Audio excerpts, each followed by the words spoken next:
É possível deixar de pagar uma dívida executada com fundamento na pandemia?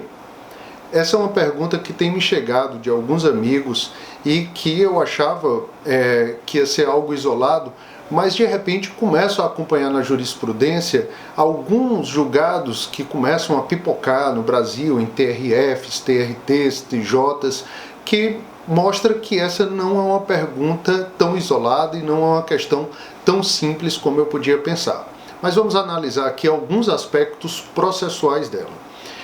Um primeiro ponto, pessoal, que eu quero tratar com vocês é que é bom que se olhe a data desse vídeo, não é? Porque as coisas vão evoluir muito rápido.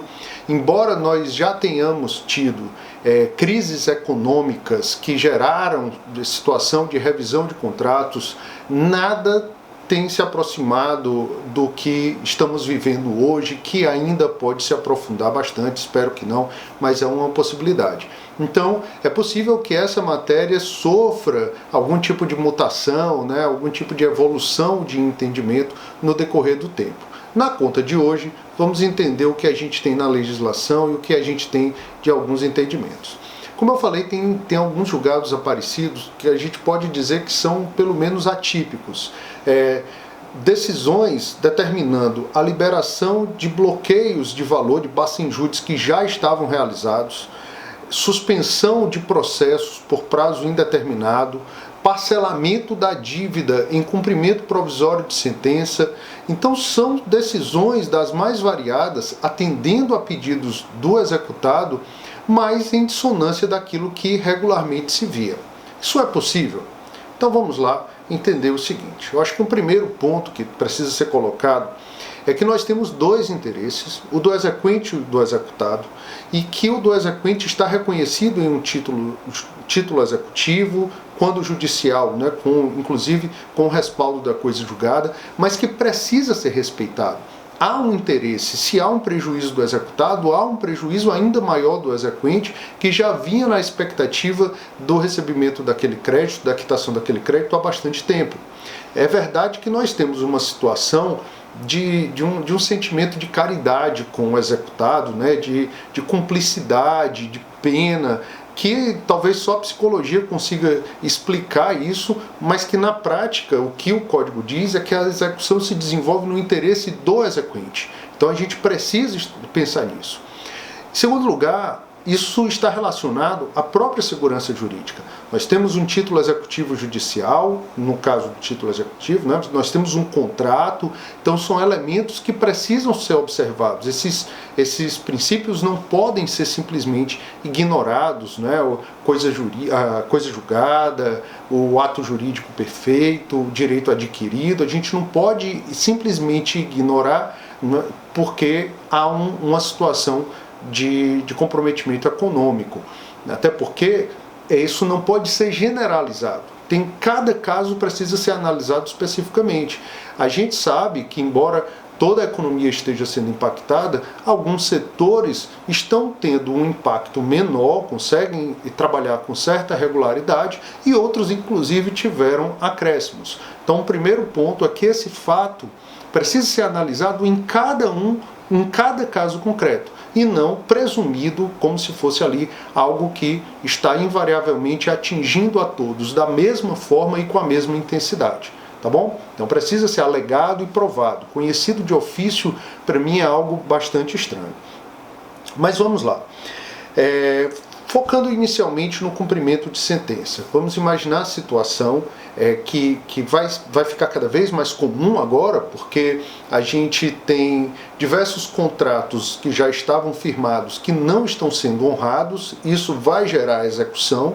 Iniciado aquele cumprimento de sentença, aquele processo de execução, você vai ter o executado sendo intimado ou citado para pagar a dívida. E aí é onde aparece. O cara não paga a dívida e vai apresentar a sua defesa.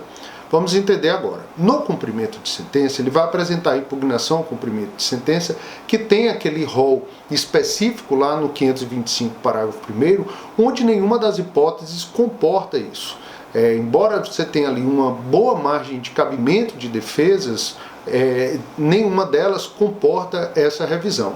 Mas algumas pessoas dizem, mas poxa, ele tem que ter como alegar na impugnação ao cumprimento de sentença essa matéria, porque essa sentença já está transitada em julgado e eu não teria outra forma. Então, ou é pela impugnação ao cumprimento de sentença, ou é pela desconsideração da coisa julgada, né, no caso da ação rescisória. A ação rescisória, eu vou botar aqui na tela para vocês, o artigo 966, talvez fique pequenininho aí, mas vocês percebem dos incisos que também nenhum deles se apresenta como cabível para uma situação econômica superveniente. É difícil imaginar como solucionar isso, porque eu sinceramente não vejo nem na ação rescisória, nem na impugnação ao cumprimento de sentença a forma de caber. E aí nós levamos então o executado às chamadas defesas heterotópicas. Ele, talvez a melhor forma seja de fato essa, ele entrar com uma ação de conhecimento, pedindo ali a revisão, embora a coisa julgada vá dificultar bastante isso, né? Mas essa alegação que é a grande fundamento que está sendo colocado por conta da pandemia do coronavírus é a teoria da imprevisão. Isso vale bastante para os contratos que foram firmados, mas para as sentenças que já transitadas em julgado, isso é um pouco mais complicado. Mas vamos lá também falar aqui um pouco no processo de execução. O processo de execução, o artigo 917, inciso 6, ele vai dizer o seguinte: o executado poderá alegar qualquer matéria que lhe seria lícito deduzir como defesa em processo de conhecimento. Então, diferente lá do 525, parágrafo 1º, aqui você tem um cabimento mais amplo. Daria para tratar essa matéria, a teoria da imprevisão, o prejuízo que você teve, a impossibilidade de cumprir dentro do processo? Daria. Será que os embargos à execução é o melhor caminho para você alegar isso? Eu acho que não. Por quê? Porque ainda que tenha uma natureza cognitiva, ainda que possibilite uma instrução, a gente sabe que os embargos à execução têm um rito sumário e, portanto, a sua possibilidade de aprofundar essa discussão vai ser menor. Talvez a melhor forma seja entrar com uma ação de conhecimento antes da execução ou de forma incidental durante a execução. Nesse caso, pessoal, nós teríamos aí uma conexão entre as duas ações, de acordo com o artigo 25, parágrafo 2º, inciso 1º, né, que vê essa ação de conhecimento relativa ao título executivo, e a partir disso você poderia requerer a suspensão do processo. O artigo 921 ele faz remissão ao 313 e o 313 vem com essa previsão de que quando uma ação dependa do julgamento de outra, que é o caso, o julgamento da execução vai depender do julgamento dessa ação de conhecimento para saber se é possível rever aquele contrato no qual se fundamenta a execução. Então você poderia ali conseguir a suspensão e conseguir, numa via cognitiva ampla, a discussão desse bem, dessa questão. É lógico, pessoal, que nós temos uma série de elementos de direito civil, de direito do consumidor a ser analisado. Estou falando dos impactos disso na execução. Um outro ponto que já tem aparecido é a questão da exceção do contrato não cumprido, que pode ser alegado ali no momento da execução, né? Que uma parte só pode exigir o que lhe cabe, né? O valor que lhe cabe quando prestado um serviço. Então, por exemplo, você vai ter diversos serviços que deixaram de ser prestados. Você contratou a prestação de serviço, vamos imaginar aqui, entre tanto o serviço educacional, então você contratou ali, a escola parou de dar aula e você parou de pagar as mensalidades. Ela lhe executa. Esse é um tema que também poderia ser levantado dentro da execução. Olha, eu não paguei porque não recebi o produto. E aí, mais uma vez, o juiz vai ter que analisar isso.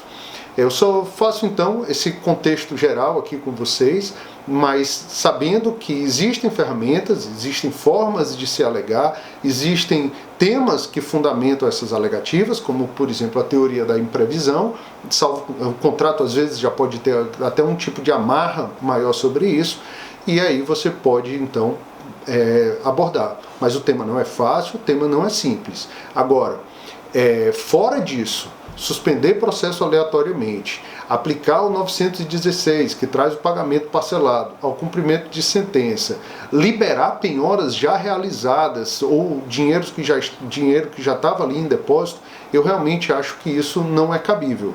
Nós temos que ver uma análise integral. Há um crédito reconhecido, enquanto ele não for desconstituído, ele tem que ser respeitado.